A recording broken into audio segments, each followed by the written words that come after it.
The People's Choice Podcast Awards voting is up on the 31st of July, so go to podcastawards.com to nominate the following shows. Writers and Illustrators of the Future podcast in the categories of education and also storyteller drama. The Centralist in the category of politics and news. That's with show host Joe Montaldo. Science and Beyond in the category of science and medicine, also with show host Joe Montaldo. The Outer Realm in the category of society culture, with show hosts Michelle DeRoche and Amelia Pisano. And the Pittsburgh Paranormal Chasing Prophecy in the category of religion and spirituality. There's another category that opened up for us recently, the People's Choice, so please select for this category as well. Go to podcastawards.com to vote for these 5 shows and any others you enjoy listening to. That's podcastawards.com. And remember, voting ends July 31st, so go ahead and get your votes in. Good evening and welcome to Monday night segment of the Horsefly Chronicles radio with myself, Julia Syracusa, and Philip Syracusa. We are broadcasting live from the United Paranormal Radio Network on 105.3 FM from New Orleans. This evening's show is sponsored by Carnation, so we want to thank them for their sponsorship. You will have to do a few things in order to participate. Go over to the YouTube channel, UFO Paranormal Radio, and get into chat. Subscribe if you haven't. You can go into all of the United Public Radio Facebook stations, Twitch, SoundCloud, and Podbean. You can also go into the UFO Undercover with Joe Montaldo on Facebook as well. I can only respond to your comments on our YouTube channel on UFO Paranormal Radio. And if you have any questions for our guests, please ask.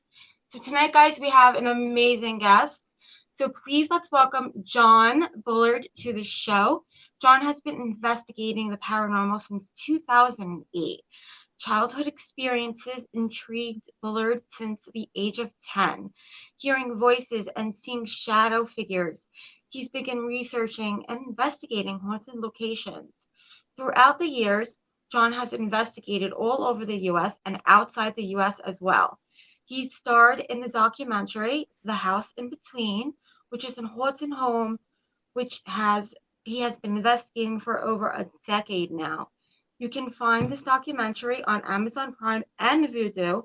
He has also just released his new book, A Peek Through the Veil. You can find that book and more info about John on his website, johnbullardpara.com. So let's welcome to the show. Welcome. Yay! How are y'all? Thank y'all so much for having me on. I'm excited to do this and talk about The House in Between and talk about the book as well. It's weird because The House in Between came out May 5th of 2020, so we're like a year and a few months removed, but it's still fresh on my mind, and we're still actively investigating the location, so it's still ongoing. So I still like to ramble and talk about The House in Between as well. Yes, and we had you on our show on another network exactly a year from now. So Wow. We definitely want to hear all the new things that have been going on and your book. Yeah, so John, do us a favor for the new audience. This is a pretty large network. Just take us from the beginning a little bit and how you got started within paranormal and your experiences, and we'll move forward from there. Okay, awesome. So yeah, like the little bio said, and you read it off beautifully. Thank you for that. So I was around 10 years old, which, you know, I have a bad memory, but I do remember selective things. And the things I experienced as a child is one of the things that always stuck in my head. Those mental images, those instances where things occurred. Between 10 and 13 years old is when I had some really dramatic things happen to me. And it started with, I'm from Mississippi, and my grandparents live in a small town in Mississippi called Brookhaven, Mississippi, which if you're not familiar with Mississippi, you'll have no idea where that is. But he owned a junkyard, so he did a lot of estate sales. So I would go with him on the summers, and I would help him move stuff out and get stuff organized for estate sales. And I had things happen periodically, but really the summer when I spent time doing stuff with him with estate sales, we were going to a lot of older homes and different places all over the state of Mississippi. And there was one house in particular, there's a visual representation of it in my book, but I remember being in a living room of an antebellum type style house, and my grandfather was out back doing something, moving some stuff out and getting organized and tagging it. And I just remember it was only the two of us there, but I heard clear conversation up the stairs. It was two people talking back and forth, like just, I mean, it was two people talking back and forth. And I was like, well, who else is in the house? I thought we were the only people. And then I would see shadow figures walking back and forth upstairs.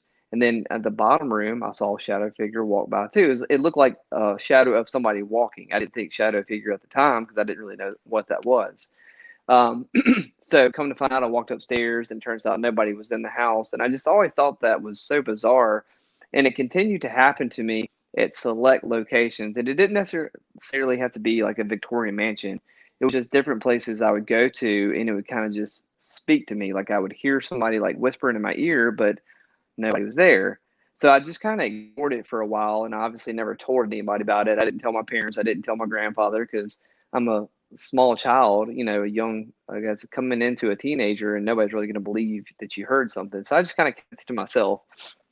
And as I got older, I began to research stuff when the internet became a thing and searching ghosts and paranormal and the supernatural. So anything I could get my hands on, books as well, anything that was written, I would want to learn more about why this would be happening, because I'm trying to rationalize it, and maybe this is my imagination. I don't know for sure. And there's things that I had happen too. I sound like a weirdo. It's in the book as well. I used to have like reoccurring dreams over and over, and I don't know. You know, I don't do a deep dive in dreams. I know people look at sleep paralysis and things like that, but the dream that I had over and over recurring was actually a dream of a witch, which is odd. But I could literally fall asleep. This is when I was 10 or 11 years old. I could fall asleep and think about the witch mentally. I could still see her. I drew a picture of her. My artist did a picture of her in my book. But I could fall asleep thinking about this witch, and I could peg this dream and go into basically the same dream. And I did this for almost a year on and off. Very odd, very bizarre. I eventually grew out of it, but I just remember being able to like, it's crazy because like if you ever want to like think of a dream, like something you want to dream about, imagine being able to go to sleep and you can actually like visualize the dream and bring it to life. That's what I was able to do with this witch. And we would have different interactions. It wasn't necessarily scary every time, but I could always bring her into my dreams. So I never knew what to make of that. I never really talked to anybody who specializes in dreams. I've talked to a few mediums and stuff about it, and I've got some interesting feedback. But so all those things combined kind of propelled me into trying to understand what was happening to me. I don't consider myself a medium. I think there's definitely people out there who have a skill set. I think there's people out there who claim to have a skill set and are not mediums. So I think it muddles the field, unfortunately. Okay. And I've seen people in the act lying to people, like moving objects and trying to manipulate people. And I'm just not about that. One thing, if you're a true investigator, and I've been doing this for 13 years, and there's people who've been doing it way before me, but I consider 13 years for me a long time in the field. And if I ever had to fake evidence or manipulate somebody, like, what is this for? If you are a true investigator and you want to do this for the right reasons, to document clean, clear evidence and push us forward to really understand what's going on, because it's definitely, there's something out there. And whether you're a skeptic or not, we need skeptics in the field because they keep us honest. But going back to me as a child, I understood the definition of a medium and a clairvoyant, and it just didn't hit me because that's not what I am. And the title of my book is what I claim to be, and what it is for me, which is a peek through the veil. So what I consider what I have is things come to me, but I can't control it. I can't hold my skill set. Yeah. John, I want to jump in there because you said some interesting things that I have experienced, previous guests have experienced. And, I'm going to tell you that it all stems from childhood. Yes. Right? Always. So, every I cannot tell you how many people, including myself, and childhood, where did it start? Childhood. And the witch was another thing that it just rang true because I used to have nightmares of this witch. I didn't know who she was. Really? Yeah. And I was about 7, 8 years old, living in Staten Island, New York. And I remember my mom's getting ready. We were going to go out. I'm a little kid. And on the television, there's this witch. And I could swear that she's talking to me, saying eventually she's going to get me. At such a young age, I just ran to my mother's room and started crying. But That's true, by the way. And it's like, all these people, including myself, we see the shadow. I see in the shadow. The witch is so common, and we try to figure out these things, and we think it's our mind, But then after doing paranormal for so long, you realize it's not your mind or my mind or 200 other minds. It's actually true. Yeah. And so you don't call yourself a medium, but yet you have abilities, because in order for these spirits to get into your mind or your mind's eye through visual and audible, you have to have some kind of a second sight of ability, like a lighthouse, where these things can communicate with you. So, John, that's fascinating, and that makes it more believable, what you're saying. So I want you to continue from that point. Yeah, and here's I want people to buy the book, so go buy A Peek Through the Veil. But this is my witch here. Wow. Oh, yeah, hold it up close to the camera. Wow, I love it. Yes, I seen that. Look at that. Wow. And I never knew that. Oh, wow. You drew that, John?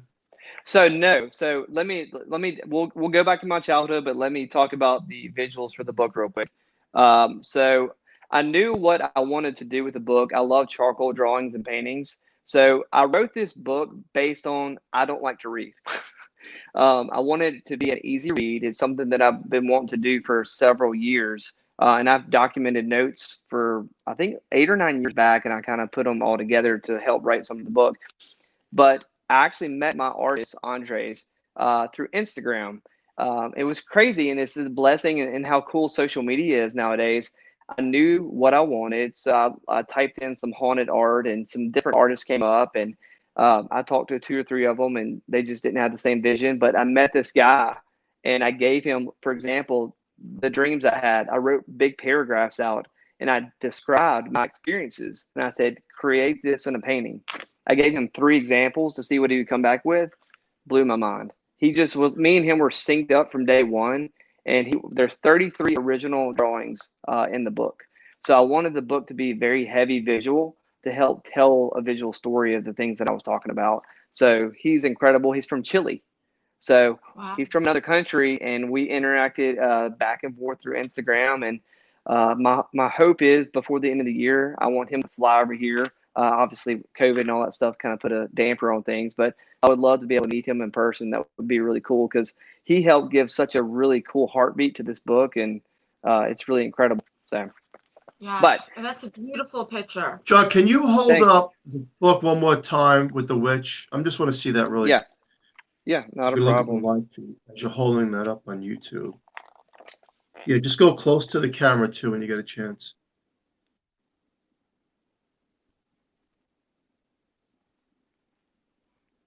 So you see this. Can you just lift it up a little bit? Yeah, we got a good view. Up a little bit more. There you go. You see the elbow? Yeah. The arm? Does that look familiar? I had that in a picture that was caught in a mirror in 2017 in our basement. The arm. We're going to send that to you at the end of the show. Okay. We have, it was caught once in the mirror in our basement. In the arm, even though you had someone did this, I remember it. Yep. It's going to bug you out. It's crazy, right? It's all insane. Well, and these pictures were detailed. Like he did a great job, but like specifically, and I'm a terrible drawer, but I did a very rough sketch to get him where I needed to be and gave him some examples. But I mean, every image in the book is very close to what I experienced. One of the chapters in the book, and we'll go back to my childhood, is doppelganger, because I think it's really, really interesting, and I think that it's something that's not talked about enough in the paranormal field. Sure. And it's something that I've experienced about, but he did this as well. So this is obviously me, and then that's my doppelganger. Let me go back. There we go. Wow. So, like I said, do you want to talk about that a little bit, the doppelganger? Yeah, we definitely, you definitely have some stories about that. Yes, I know. Well, look, it's so fun because we get off track. Let's talk doppelganger. Do it. Let me hear your stories first, and then I'll jump in. Well, it's interesting, you said it's not talked about enough, and you're correct on that. It's not. And I remember taking pictures when we first experienced this paranormal activity years ago in our home, and I thought it was the back of my wife through the reflection of the mirror Yeah. only to find out it was something trying to mimic her. Yeah. And Yeah. as time went on and we had investigators here, you'd hear my kids, but it wasn't my kids. Mhm. Yeah. And I think that's one of the most creepiest That is things creepy. that They try to imitate, yeah, it's mirror scary. you Yeah. to almost perfection. Yep. Um, And there's two things with that too. They mirror you to try to. It's almost like if you think about like a childlike spirit. Maybe it's not a child, something that's trying to be innocent to draw you in to make you more vulnerable. So there's that. And then another thing, one of my theories with the doppelganger thing associated with the paranormal is that in a lot of locations we're asking these spirits to use our devices, use our energy, connect with us, interact with us. And in theory, if you're capturing audio, is one of my favorite things. I love EVPs, silent EVPs, audio recordings. yes. They use analog and digital. And if you watch The House in Between, you'll see a visual representation of my the veil. I'm in a cemetery testing a camera. This is old footage they just put in the documentary to show. But I hear a little boy whisper in my ear. And we're looking at a cemetery, like grave way off, and it says, "In here." It's clear as day in the audio, the video, but there's four other people around me. They don't hear anything, but you see me react. And that's a good example of my peek through the veil because I heard it real time, but I can't hone it. But going back to the doppelganger, it's if we're asking these entities, these spirits, whoever we're communicating with to interact with us, it makes sense that if they're drawing our energy and we do capture an EVP, why then would they not be able to use our vocal tone? So that's something to think about. And I don't know that it's accurate, but it's interesting. We had there's several stories in Doppelganger that I wrote about. That's why I wrote about the chapter. And there was a guest that came to the house in between. Super nice guy. He's a big dude, and he captured an EVP. He was upstairs and said, "Hey, I'm here. It's just you and me. Let's communicate." And he got a clear, I call it Class A EVP. And the EVP he said, "It's just you and me." And the EVP said, "Me and you." So it's almost like it mirrored what he said, and it sounded identical to this dude's voice. He's a big guy, kind of raspy.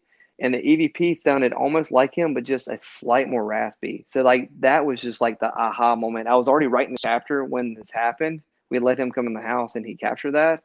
It's kind of like a cherry on top of this chapter in the book, because I'm like, it literally mirrors what you say. It has your vocal tone, but it's just slightly more raspy. So it's interesting. That is interesting. Back years ago, my wife was recording my son. He was imitating a cartoon back in 2015, and when she played it back, the spirit who tried to sound almost like my son said, "Let me do injustice, watch." And we sent that out to be analyzed, the recording. I mean, it's chilling. I put it on YouTube too. And what you hear is what you get. I mean, it's real. It's real. Can you explain it? No, but there's doppelganger, right? Yeah. I mean, many, many of times, I hear my kids coming home from school. I'm home, but they're not home. When you go downstairs, no one's here. This is the past, and thank God we're free of that. But it's scary. That is probably one of the scariest things that you have to deal with, and you have that in the book. I always said, whenever anyone ever asks me what is the most scary, it's always the mimicking, because for me that's the scariest thing of the haunting of our living in our house, and it was definitely the scariest thing. That's a great story about the kids too. I wrote a story in my book. It was me and my wife. We went to an old Civil War house. It's abandoned out in the middle of small town Mississippi because we had the Civil War here, and we're blessed to be where we are to do some of the investigations because there's just saturated energy all around. Like Vicksburg, Mississippi, and Natchez. That's where heavy battles were. And we were in this house in the daytime. We were going to go swim at a pool, and we just happened to stop by and see this house. We had heard about it. And we went inside we had the paranormal puck at the time, and we set up a still camera and we were doing some audio recording. And we captured this EVP that says, "I'm in this room and the other room." And it was so clear. I'm like, I don't understand it. And I know my wife's voice is, you guys, know each other's voice. I knew it was Amy's voice, my wife. I knew it was her. But luckily we had a still camera on us while we were doing what we were doing. And I was closing the case. And both of us were standing there. Neither of us talked, and it was an EVP. But if you close your eyes, 1000%, it was her voice. And there was a hospital for a long time. So, I mean, the relevance to me, and I'm just guessing, but I always try to like peg like something, why would this make sense? But I'm in this room and the other room. Kind of sounds like a nurse talking to somebody saying I'm in this room and the other room, I don't know if that's accurate, but it was such a clear EVP, but it sounded like Amy's voice. I actually didn't show anybody for like 3 weeks because I was like, they're going to think this is fake. Luckily we had the video footage to show that, nobody was talking, but you can overlay stuff nowadays and do all kinds of crazy stuff. It's just like, it's frustrating when you get something that good and it's authentic, but it doesn't make sense because it sounds identical to her, but she wasn't talking. So that is creepy. We've had incidents where he thought I was actually on the phone and I wasn't on the phone. Yeah. I mean, and you hear it through the surveillance and those are things camera. Those are things that just really mess with your mind. When you go into an investigation, you get some evidence or some action, like it's exciting, and you still need to wrap your head around it, but you can still, that's what you're there to do. When things like this happen with like a doppelganger or mimicking, those are things that take you to another level because, these are close people to you, whether it's your kids, whether it's your wife, spouse, whatever, girlfriend. And I don't know, that just plays with you a lot more, and it takes you a long time to try to figure out and understand. And it is kind of scary. It's like, why are they trying to mimic that person? Obviously, they're trying to draw you in and make you more vulnerable. And yeah, I've had a lot of experiences throughout my years in the field. It's happened several times. I've had an investigator call out to me at Myrtle's plantation. He was supposed to be setting up cameras in the cabin on the property. And I said, "Are you good in there?" And he said, "Yeah, we're all set." "Yeah, we're all set." I mean, somebody responded to me, and I walked in there, and there was nobody in there. He walked in the main house to get food because he'd already set up the cameras. I was like, it's one of those things where it will never leave your mind because you still don't understand it. Yes, I agree. Sometimes I just try to, think like in my mind, especially when you sleep at night. I tell myself it's fake so I can sleep at night and not have to have one eye open. I'm like, that's all fake. Come on, it's your imagination, Philip. But the scary thing is it's true, and the doppelganger is creepy, and there's just so much. And this is how we know when people, are dealing with these experiences because, again, it starts at the young age most of the time. The witch somehow comes into play, and then you wind up being a paranormal investigator. You're into it because you're intrigued by it. And you want to know, hey, what's the existence of us after us? And I'll tell you this, John, I was a hardcore New York skeptic. I didn't believe in any of this stuff. I thought I was nuts myself. Hearing the voices of teenagers and all these memories of things. But one of the things that I do not recommend, but what did sell me on the truth is when I was with a group of friends in the 80s on a stormy day in my parents' home. And we did, for the first time ever, a Ouija board. I knew you were going to. I knew this where the story was leading. Go ahead.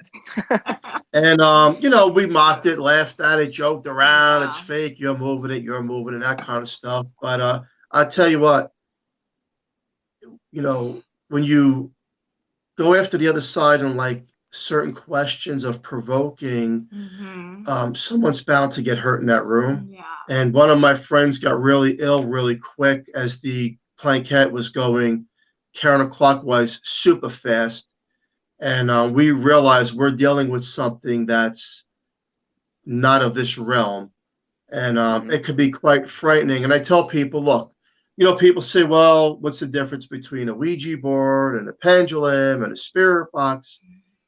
It's all comes down to the intent. If you have a strong enough intent to want to communicate with something, be careful and protect yourself because you don't know what the possibilities are. I've had people that challenged it, bodybuilders, tremendous bodybuilders I used to be friends with. Oh, it's fake. Come on. It's all make believe. And then 2 days later, they're in a car accident. And I'm going through my teen years like, is this all coincidence? Or are these things really starting to manifest because you're provoking something you cannot see? Yeah. And it goes back to, once again, is the intention. So like yourself, John, and myself and other people, there's abilities, the ability to connect with that side. And once you make that connection, you don't lose it. You could try to block it out, but it's always there. And then you try to grow off of it and understand it, and then teach people, look, paranormal's real, investigating. And we do go on, okay? And some things we just don't, quite frankly, know. What do you want to label it as? Demons or angels or our friends that have crossed over? It's really not to dissect all of that. Yeah, and that's kind of why I wanted to write the book too. I wouldn't call it a paranormal handbook, but I think the way I wrote it, because there's one of the chapters is structured investigations, and it's basically a thank you to all the investigators who do what we do and we do it the right way. And it breaks down an investigation, like if you want to do this field and take it seriously, just basically how to get the most efficient evidence out of an investigation, And I respect every investigator who goes out and wants to, get data and all that good stuff. Somebody asked me, I did an interview a few months back, and a guy asked me, why do you think science doesn't take what you do seriously?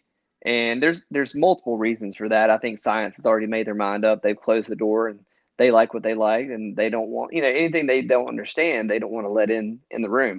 We're not allowed to party. But another thing with paranormal and supernatural is a great thing, but it's also a dangerous thing that anybody can be a paranormal investigator. So while you may have, 5 to 10 of the right investigators doing it for the right reason, doing your due diligence, documenting, you also have 30 or 40 people who are doing it because they like Ghost Adventures or Ghost Nation or some of these shows, and they don't really know what they're doing. And I don't blame them. It's not a bad thing, because when I started out back in 2008, I was an idiot. I didn't know what I was trying to do. I wanted to experience something so bad to validate what I had happened to me as a child. Any creak or door moving or noise, I was hoping it was something supernatural. So I get where you're coming from. And, investigating locations is not as sexy as it seems on TV. You look at like a Ghost Adventures episode, and I've done their show a couple of times. You see the amount of people who it takes and how big that production is, and they're there for 3 or 4 days. So if you go into a location and you're doing an investigation one night, you're not always going to get evidence. Not everywhere you go is going to be haunted. And just because you go somewhere that is an active location, you may just strike out, and you may just have an unlucky night where you don't get anything. And it's just the patience and the hours put into investigating is a brutal thing. And only people who have actually done it and done it the right way know what you're talking about. So there's the chapter, and there's a big thank you to all the people who do investigation and help propel the field in the right way. And I was going to go back to the Ouija board. You're like blowing my mind. We have so much stuff in common with the witch and the Ouija board, because I was the same way. I've never used the Ouija board, and I didn't mock it, but I just didn't really believe in it. As much as I've experienced as a child, you think I'm an idiot to just shrug off a Ouija board. So we did a location, and it's in the book. I chose 7 locations to write about, and it kind of starts with my first location at King's Tavern in Natchez, and kind of trickles down to Veliscak's Murder House, which everybody always asks me standard questions like, where's one place you'll never go back to? Veliscak's Murder House is always my question, because I had some really dark stuff happen to me there. But the location I'm talking about with the Ouija board is the Decent Home. It's in Ellisville, Mississippi. And they did a movie based on the house called The Free State of Jones with Matthew McConaughey. It's not a paranormal movie, but it's Jones County is where the house is located. And it's a really neat house. There's by the fireplace, there's a little wall where you push in and pull out. They used to hide slaves behind the fireplace. It's pretty cool. But the owner suggested and was very demanding that we try a Ouija board. So I was like, I don't care. This is stupid. Let's do it. So it was the owner of the house, her friend, one of my investigators, and myself, and we all had our hands on the Ouija board. And the house was definitely active. As soon as we were putting our equipment down, we heard a woman in the back room say, hello. And there was nobody there. I was like, this place is awesome. We've been here for 3 minutes. This is really cool. So we started doing the Ouija board, and I had my hand on it, and I was just kind of focused in because I wanted to experience it. If I'm going to do something, I'm going to take it seriously. I'm not going to mock it and just roll my eyes. If we're going to do the Ouija board, I'll let somebody else lead. Let's get into it. Let's see how, what this is all about. And I had my hand on top of the, I don't even know, what do you call it? The little thing moves. Like that. Yes. See, I don't know. Chat. The planchette, that, right. Yes. So, because I don't do anything with Ouija boards. So I had my fingers up top of it. I wasn't actually touching it. And about, I'd say maybe 8 to 10 minutes or so, I kind of felt it like jolt a little bit. And I could tell everybody else's hands because I could see it. Nobody was touching it per se. And it kind of like went forward. And I felt my fingertip. I felt like energy. Almost like if you put it by like an electric, like you get like, you touch like a battery or something like that and you could feel the energy off of it. That's how my hand felt. So I was like, okay, that's weird. And we kept going. Somebody was asking questions. And all of a sudden, we had somebody filming us. And I just remember I kind of blacked out. And it's just like, it was about 4 or 5 minutes. And if you watch the video, it's super creepy. Like, I don't like to watch. I hadn't watched it in years. But I'm sitting there and I'm just staring. My eyes are open. I'm not moving. I'm not really blinking. You could just tell I'm not there. I'm out. And I'm sitting there, and all I remember, if you've ever had a dream where you wake up and it's like you're falling off a cliff or something, like you jerk awake, that's all I remember. I remember starting. I remember people talking. I remember nothing for a few minutes, and then I jerked awake. And I thought that was weird. I didn't realize 5 minutes or so had gone by. And then the rest of the night, my arm from here to my elbow was numb for like hours until like the next morning. It was like if you fall asleep on your arm and it goes to sleep. Yeah. That's how my arm was. My entire arm, the whole night was numb. And I was like, well, that was weird. Right? So the pins and needles. So yeah, the pins and needles. Exactly. Yes. So I talked to Rachel Lang, she's a fantastic medium. She's really, really talented. She's one of the few that gives me hope and belief in the field because she's very, very talented. Anyway, I was talking to her one day, and she said this sentence. It just blew my mind, kind of how you just mentioned the witch. It kind of gave me chills. She said, and this is probably a year removed from when this Ouija board session happened. She said, I see you did a Ouija board session one time. She said, I don't see that you use it very commonly in your investigations. She said, but there's one instance in particular that I'm picking up on. She said, I don't know where you were. And she said, I don't know if this will make sense or not. She said, but whenever you were doing that Ouija board session, she said, you were going in way too open. She said, you didn't know what you were doing. And she said, something tried to attach itself to you. And she said, you need to stop going to a location so open. She said, you need to think of yourself as Glinda the Good Witch on The Wizard of Oz with a bubble around you, like you're floating away. Mm-hmm. And like when she told me that, I was like, holy crap. I was like, that is crazy. I mean, because she pegged, I only used it one time. And she said something happened that was dramatic and something tried to attach itself. So anyway, that long story, I'm trying to tell you, I believe in the Ouija board and I have a newfound respect for it, and I have not used it since.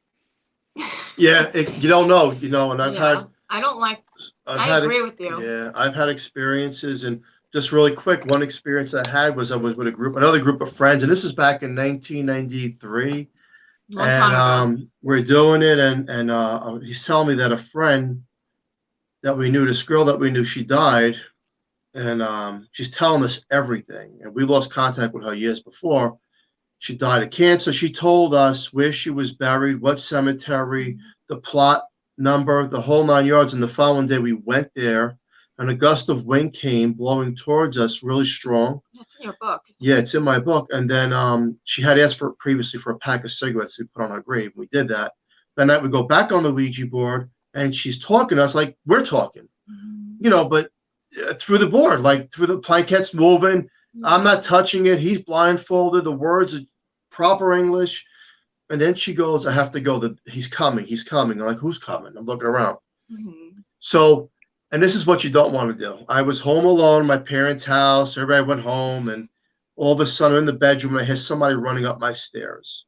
And I'm like, come on, no way. Is that what I think it was? Well, no. Then I open the door. No one's there. And then I shut the door, and someone's running up the stairs again. And I'll tell you this. I mean, I had a loaded handgun at the face of that door from dusk till dawn, afraid I was scared. And I says, never again will I touch that board. Because now I'm being haunted by her. Whatever chased her away is now tormenting me. Yep. And John, when we talk about spirits, can you hear us? Can you give us a sign, right? And sometimes on the tape recorder, the digital recorder, we get the most valuable, valid information that you cannot debunk.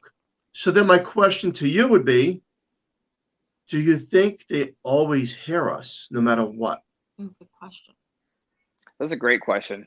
I would like to think they do. And I'll kind of reference The House in Between because that's somewhere I've done for over a decade. And weirdly, I feel like I've, it sounds crazy until it's not. I feel like I've created a bond with the two dominant spirits that are in that house. And even though they don't react to it sometimes, I feel like they are trying to, I think they hear me. I don't think they can give me a sign every time. It's one of those things where I don't know when you pass over, and everybody's different. Everybody has their strengths and their weaknesses. So, what does it take to interact? We get so selfish as investigators sometimes, like something happens, you're like, can you do that again? It's like, dude, come on. Like, for example, like, let's say a light shuts off. Like if you watch The House in Between the Chandelier or something that we had a focal point on, or the baseball that came down the stairs, if that happens, we reset it and ask for it to do it again. Well, that could be the equivalent of us running like 4 miles. It's like, I cannot do that again. I'm having to draw energy and focus, and I don't have the strength to do that. So to answer your question, I hope if you're in a place where you have an intelligent spirit or spirits, my thought process is they can hear you, but they can't always give you a response. They're there, but sometimes they just don't have the ability to communicate back with you. That's true. So do you think? And I do agree with what you said about sometimes you develop this bond with maybe not good spirits. It is true. I mean, it happened to us. Well, yeah, you develop a bond. And I always tell people, one of my big things is for investigators, and I'm guilty of this too. And nothing I say is negative. Sometimes I feel like I say something it sounds negative, but I'm not trying to be negative. As investigators, I think sometimes we need to slow down and pay more attention to the locations that we go to and spend more time at those locations.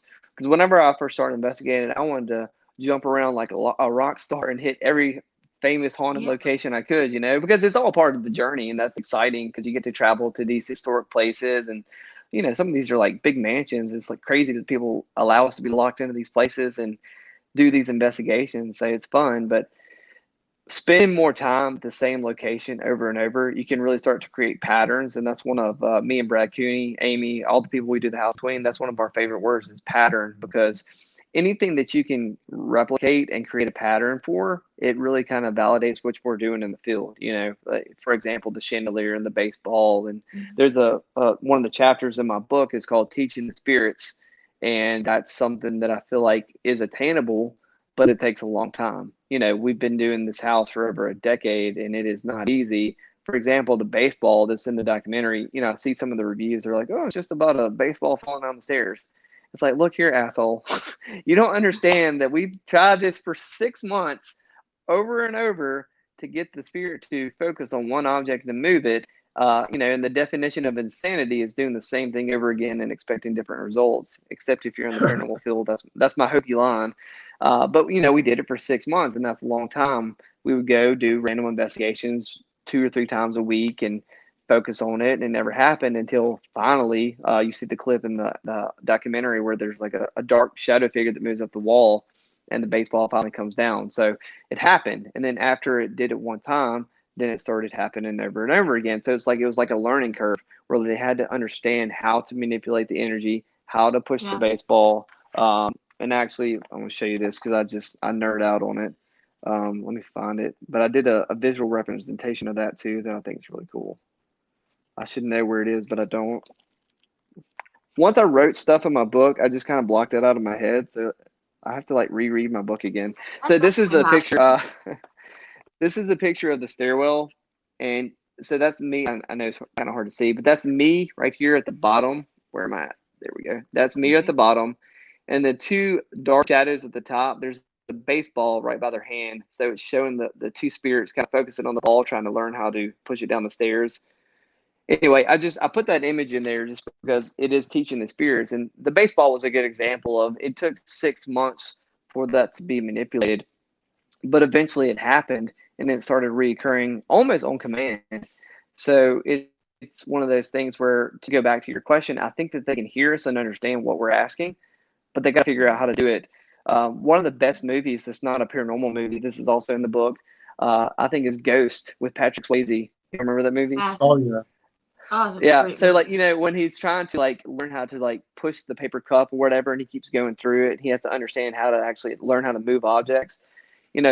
That to me is so relevant to somebody who's crossed over, because you can have a haunted location, and no matter where I go into a location, me personally, and I feel like I'm talking to my 2-year-old. I'm going to explain exactly what we're trying to do, what we're trying to accomplish, make them understand that we're not here to be aggressive or like, in your face, and nothing we have can hurt you. But you just break it down as simple as it can be, because you don't know who you're talking to. You don't know the intelligence. You have to just be as nice as possible to try to create an interaction. So, I never go into a location being aggressive, because, it's just like talking to somebody in real life. If I'm an asshole, you're not going to want to talk to me. So, True, and you I, don't I want to never, ever provoke. You don't want to provoke whatever's there, because that can hurt you yeah, and your team, and that's just not. right. There's no Right. point in it, and you're not going to get a good response. And if that's what you're trying to do, then, you just want a quick response so you can get scared and you get out of there. If you're going to go do that, then go watch, Insidious or The Conjuring, or go watch scary movies. Don't go investigate somewhere. So, I yeah. agree. And you worked with some really, really good directors on that documentary too. Steve Gonzalez, Kendall Welton, Vera Welton, and Corey Frost. We've had them on our show. How was it like? What was it like working with them? Incredible. So I always say you can have, and this is removed from paranormal documentary, but you can have a terrible actor or actress, but you put them in like a Martin Scorsese film, or Robert Zemeckis or somebody, like they're going to make you look good. So Yeah. Kendall and Vera, totally incredible. The cinematography skill is over the Oh, top, and he's able to tell such a beautiful story. Just every shot, every scene. Sleepless Unrest, it's doing fantastic. They just did The Real Conjuring Home. That's Kendall and yeah. Vera's new documentary, and it's just great. Just the content and the meat of the story is great, but just watching the visuals, because he's just so good at that, it's awesome. And we're blessed to have them on our team. And then Corey That's Frost, if I could go back to be my 10 or 13-year-old self, I would become an editor. I think that's the coolest thing in the world. And like the skill set to be able to take, because we shot hours and hours, hundreds of hours of footage during the documentary, The House in Between. And to be able to narrow that down and put it into like an hour and a half and make it flow the way he was able to is a true skill set. So, again, it's all about your editor, your cinematographer, and then Steve. Obviously, we know there's you don't have to talk about them. He's one of the OGs of the paranormal. And while we called Steve in for The House in Between, me and Brad, myself, Alice, I've been investigating the house for well over a decade. Brad came in several years later. And this is a good point, kind of a side note. If you have a location and like your baby, don't be scared to let other people come in to see what they can document. I hate the investigators who kind of like want to lock down a location, not let anybody else in. If you're there to truly document and understand a location and kind of propel it forward, you need to have another set of eyes come in and see what they can capture. To me, everybody has different skill sets. Everybody has different personalities. And if there is something that's intelligent there, I feel like that, they may react different to a different person. So whenever Brad came in, he was not a paranormal investigator, but he had a different take and a different style of how to investigate. And we kind of just meshed together, and we were able to take the house to the next level. And then once we did it for a few years, we were like, okay, well, what's next? We know how authentic Alice's house is. We have all this stuff documented. So we wanted to put it to the test and let one of the most, profound and well-respected people in the field come in and see what they thought. So we had Steve come down, and, it intrigued him enough to do a documentary, which we did. And then we wanted to bring physicists in and really understand the whys and the whats to the house. Because if something could be explained, we were excited to understand that. Not everything has to be supernatural, paranormal. But it's neat to be able to do your due diligence, and they can't give you a rational answer. That gets you more excited. So yes, and it was like capturing lightning in a bottle, because with Vera and Kendall and Steve and Brad, Alice, all the people, Amy, Sabrina, who worked on the film together, we put our time in, we got the evidence, and it kind of worked out. The story is great because it's more of a human interest story. It's not a jump scare. And then if you watch The House in Between, which if you haven't, I suggest you do, the last 10 minutes of the film, you know what I'm talking about, with Steve and Kendall and Brad in the house, that's kind of like the paranormal Powerball, as I've said before, because how rare is it to have something dramatic like that happen as we're wrapping film in, but we're able to capture it on film. So it sounds weird, but to go all the way back to your question, do they always hear us? I think they do, because before we started filming, we explained in detail how important it was for them to interact with us while these people were in the house, because we're trying to tell your story and to validate that you're real.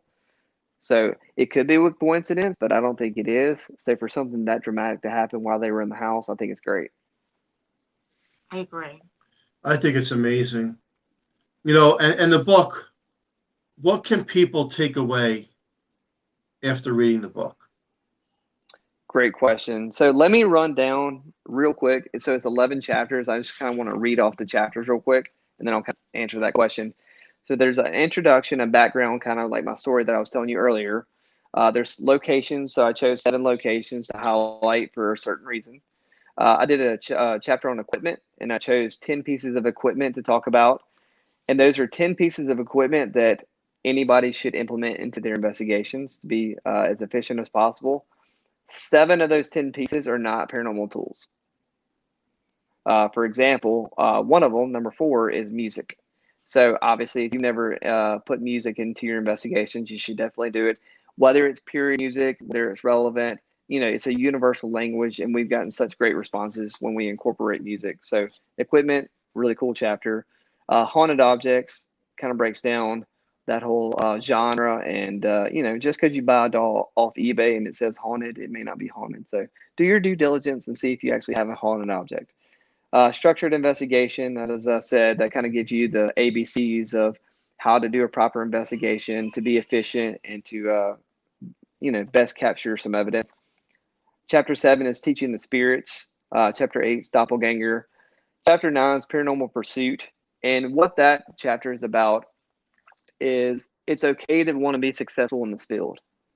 I think people are so like standoffish, like, well, I want to do this because I'm an investigator. I don't want to be on TV. Well, this chapter is honest, because I've been trying to be on TV for a long time.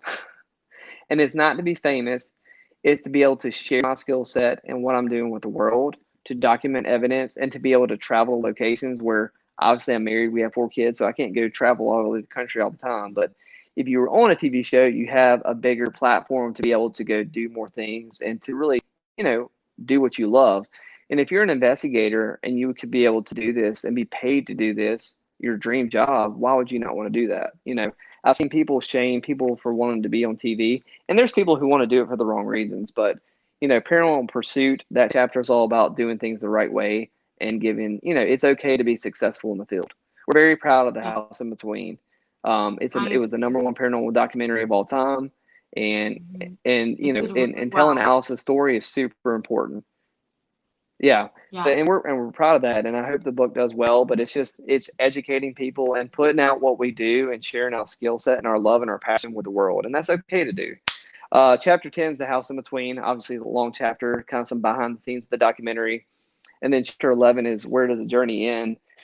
And that talks a little bit about, I've been doing this for 13 years. And, is there a point in your career in the paranormal where, you're just kind of done with it, over it? Is there, like, what's your end goal? Like, if you're a paranormal investigator, like, are you just going to do this until you die? Is there something where you're searching for that you want, once you hit that level, do you walk away?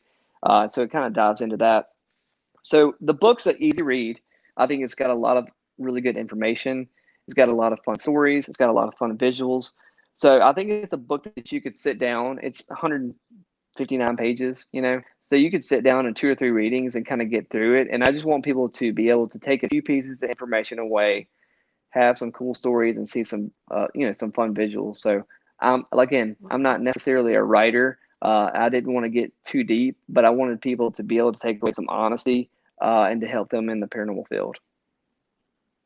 I like that. And the takeaways are a lot, you can gain knowledge from this book, and you're open, you're honest, you put your integrity. And I think we're always learning. Yeah, it's always a learning curve. We're always learning. I don't think there's ever really a true end to any of this, because we just keep learning. There's so much to learn. Yeah. Right? Yep. Well, yeah. So the other thing is, like, The House in Between and other hauntings. I always ask the question, do you think that the way we're going on, so is that spiritual world? Because we created time and they don't have time, that they're just doing their thing. Yeah. Has any one of these spirits from House in Between or any medium maybe that worked on that case, has the spirit said, hey, can you do this in return? No, that's a great question.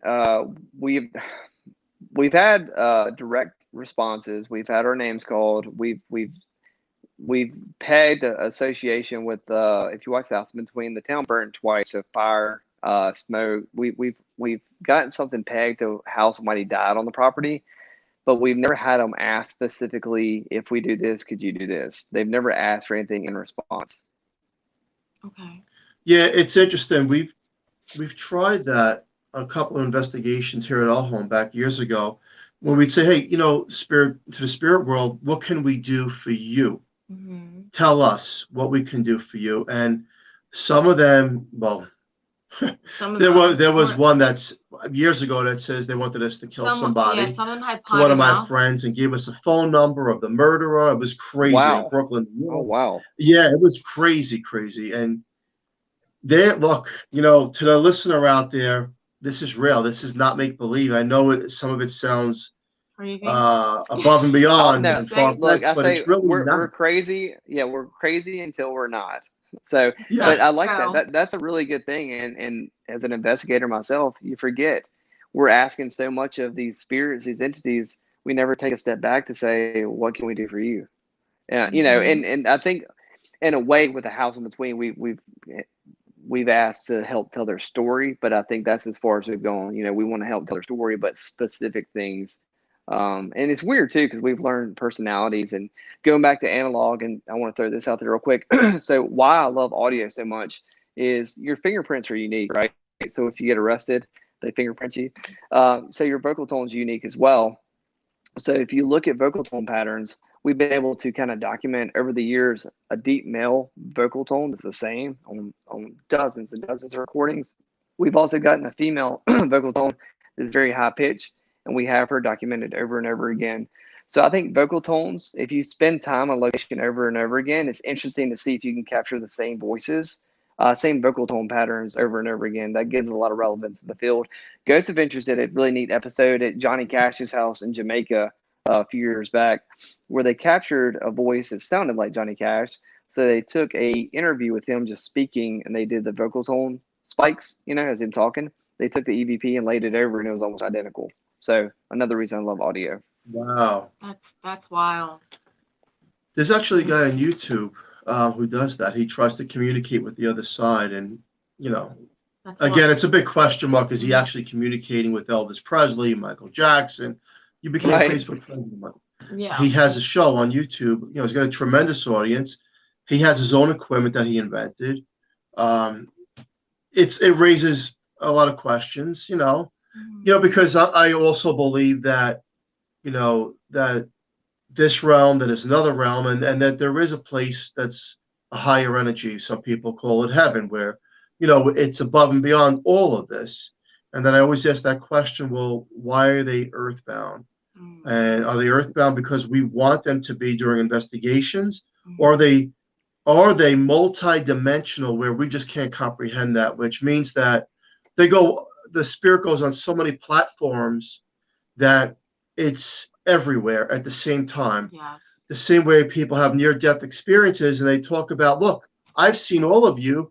I've seen this person in this state and this state, and I've seen you in the hospital room, and I see mom crying at home.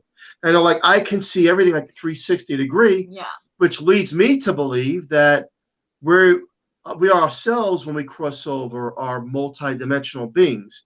We try to say, well, we're just one place, but I'm not buying we're in one place. We're either earthbound spirits, or I believe that our existence just goes on through different levels. Yeah, and my wife's a nurse, and she was a hospice nurse for a long time. Some of the stories that she's told me, because she was there with them, a lot of the people when they passed, and just some of the things they would say right like minutes or seconds before they were passing, like calling out to people and like saying what they see. before, like literally mid sentence as they pass. I mean, Yeah. it's like it's so like relevant. It's like it can't be a coincidence, like people that and No. things they shouldn't know, they're able to like verbalize it and say it right as they're passing. And that's been, I mean, dozens of times that's happened throughout her years in the nursing field.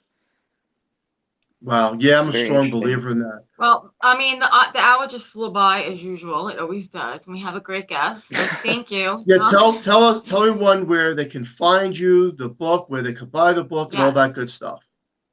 Yes. So I'll start with The House in Between because I love The House in Between. So go to thehouseinbetween.com. If you've not seen The House in Between, definitely check it out. And we're still actively investigating. The House in Between is on 26 streaming platforms. It is a great, great human interest story. It's got great paranormal, great science. And I think it's important that we mesh science and the supernatural together and kind of blend it together. In the equipment, there's a device that I use that's a science-based device, but we've made it a paranormal device. So always think outside the box because everything we're doing is, we're trying things and sometimes it works and sometimes it doesn't. So don't be afraid to fail because eventually you'll do something that works and it's amazing. And for me, John Bullard, Para.com. So you can buy A Peek Through the Veil on my website. And John Bullard on Facebook, John Bullard on Instagram.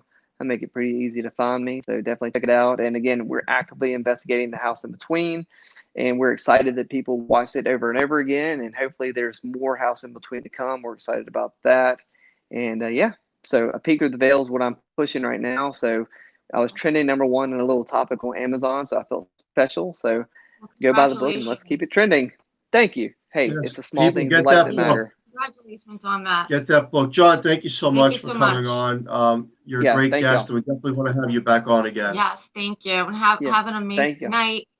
And thank you all Yeah. the listeners. And we want to have a special thank you to Carnation for sponsoring the show. We love them. Join us next Monday night on United Public Radio Network on 105.3 FM from New Orleans. And stay tuned for Lorelei. Yes, the Angel Rock. The Coming up Angel next. Rock. Everyone have a great night. This is Horsefly Chronicles Radio signing off. Another awesome guest. Thank you. Good night, everyone. Good night. Thank you.